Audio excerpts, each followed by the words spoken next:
All right, nerds. So this is what I like to call the episodic content, aka TV and streaming. So stuff that, you can get over your bunny ears or get on cable or from Netflix and HBO Max and Disney Plus, etc., etc., etc. This comes from a much longer video called The Week in Nerddom that exists over on the main channel. You can go check that out. There's a bunch of other news there, but also don't forget to swim around here while you're on the Nerd News Clips channel and see all of the other content that isn't also on the main channel. But since we're here, let's talk about TV streaming and such. Episodic content, we got shows, we got streaming and television and things. So first up, we have some follow-ups. We have one follow-up on Invincible, a casting announcement. It is official that Jeffrey Dean Morgan has been cast to do a voice in season 2 for Invincible. That's right, Jeffrey Dean Morgan is doing so many comic book things these days. It's kind of awesome. I love it. I'm here for it. Continue, please, Mr. Dean Morgan. According to the social media post, very possibly this could bleed into the 3rd season as well, but that's kind of speculation. We don't want to get into that territory. We're just here for the follow-ups. So moving along, next we have The Last of Us. Season 2 is officially going to happen. I heard conversation with the creator talking about what they potentially would be doing with season 2. It sounds like the very likely possibility is they're going to be telling the story from the 2nd game in season 2, but not just that. Sounds like they might be splitting that story between season 2 and season 3. So a little divisive considering how well the 2nd game played out with the community, but I don't know, could be awesome. So far, season 1's great. So yeah, let's do that. So next up, we have Superman and Lois. We talked about this also in the streaming episode, the live episode this last week, because it was uncertain where Superman and Lois was going to land. But we got some information from James Gunn, which we're going to cover in much more detail in the movie section. So stick around for that. But so Superman and Lois is going to continue for approximately 1 to 2 more seasons, at least as it stands right now. If the ratings continue to stay solid and healthy, that very potentially could change. If they get better, that probably is more likely that they will stick around longer than just 2 more seasons. If they get worse, then he does not care about axing things, though it should be noted that that very potentially means that Superman and Lois is going to be labeled as an Elseworlds story in the continuity, but it kind of already is that, so no real harm, no foul, right? Moving right along, we have King of the Hill. We've been keeping active tabs on this one. It's been kind of dormant for some time because they've been shopping it around seemingly, and it went to where we figured it was going to go. It's going to Hulu.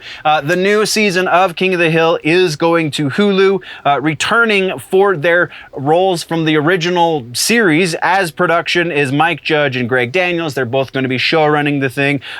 So we have Stephen Root is returning as Bill, Pamela Adlon as Bobby Hill, Johnny Hardwick as Dale, Lauren Tom as Min, and Mike Judge will be back to voice Hank. Because of course he is. So yeah, sounds like pretty much everybody's returning to their roles, though notably absent, unless I totally skipped over it in my notes. But yeah, noticeably absent is Peggy Hill. So maybe Peggy's not going to be back for this reboot season. Very interesting, but it's so far Hulu has not done terribly with this kind of stuff. See Animaniacs, 2 seasons there. That Animaniacs show was pretty great. It might have been a little short, but still, I dug it. So I haven't made my way through season 2, but season 1 was fantastic. Was exactly what I wanted it to be as an adult, kind of going back to that time of my childhood. So hopefully this will do the same. Next on our follow-up section, we have HBO Max.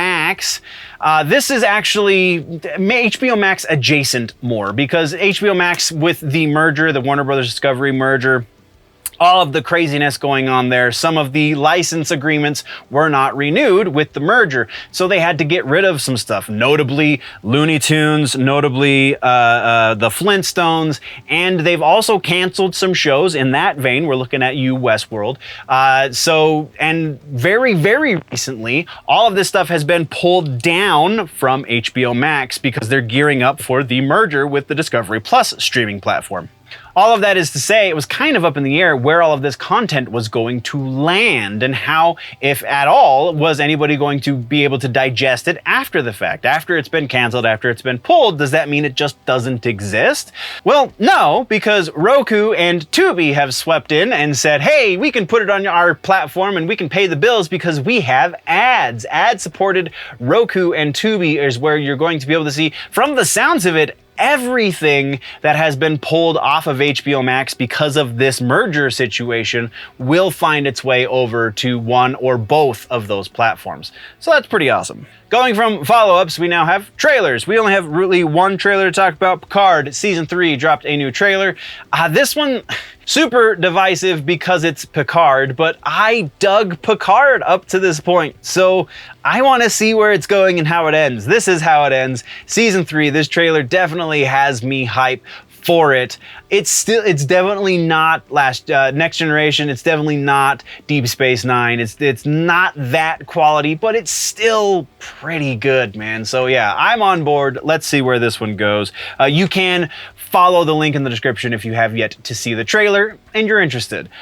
So now let's get into regular ass news. We're gonna start regular ass news on a very downbeat. Original actress who played Wednesday in the 1964 Addams Family series, Lisa Loring, has passed at the age of 64. It sounds like approximately a week ago she had a stroke which left her in a coma, and just a couple of days ago her family decided that they were going to take her off life support, and just sucks. It's a pretty young life to be lost, but she's already left such an incredible impact on nerd culture, pop culture as a whole.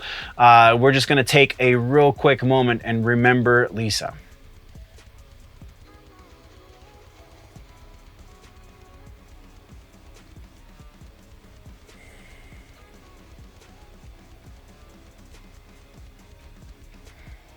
Okay, coming out of that. I don't like to end on these things, so we got to put it right at the beginning of the regular old news. Next is a little bit of a brighter note depending on, your point of view, but Tomb Raider is now going to become a series over on Amazon Prime. And the thing that could very well be the most divisive part of this is who they're putting in charge of the writing staff. That is, Phoebe Waller-Bridge is going to be in charge of writing, is going to be the head writer on the project. They made it sound like in some of the outlets, some of the press releases, made it sound like she was going to be the only writer, but that's not really how TV or streaming shows work. So the head writer sounds a lot more appropriate. So that's what we're saying. She's going to be the head writer. Though it does very distinctively say that there has not been discussion of her playing Lara Croft for the series. Though also very notably, they didn't rule that part out either. So could be okay, because she's a pretty good writer. She's a comedy writer, so that's weird. But either way, she's pretty good. If she ends up playing Lara Croft, this show will tank. I'm just going to say that right now. This show's not going to do well if that's what happens. But we'll see. We'll keep tabs on it. Let's move to our final piece of news here in the episodic content section, and that is Titmouse Incorporated, the people who are in charge of many of your favorite Adult Swim cartoons. Very specifically, I'm thinking of Aqua Teen Hunger Force. I didn't write any of them in the notes because, again, I take amazing notes. But they just announced that they are producing 2 brand new shows for different platforms, not for Adult Swim, but we have Frog and Toad. The classic tale of Frog and Toad is being serialized and being put out on Apple TV Plus by Titmouse Incorporated, and And for all of you Critical Role fans out there, Critical Role just signed an exclusive first look deal with Amazon Prime, and their what's the name of the damn campaign? Mighty Nine. There we go. The Mighty Nine, their second campaign, is getting turned into a live action series on Amazon Prime. So again, all of you Critical Role fans out there, you should be super stoked about this, because not only are the folks from Critical Role in charge of this, but the production company that's going to give it to Amazon is Titmouse, and they do fantastic work. So yeah, super excited about all of that. Which only leaves us one spot, and that is Addams Family is our suggestion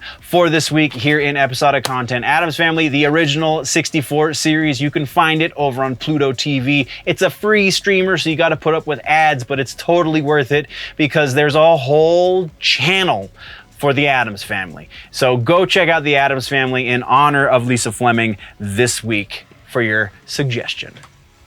Once again, nerds, that was a short section that comes from a longer video on the main channel, Generally Nerdy, YouTube or Rumble. Take your pick. I'm on both. You can go find it there. You can go find all of the other news there as well, including the live episode. We do a live episode roughly once a week, every Friday evening. You can join the conversation live, or you can just leave comments here on this one or any of the other ones you find on the Clips channel.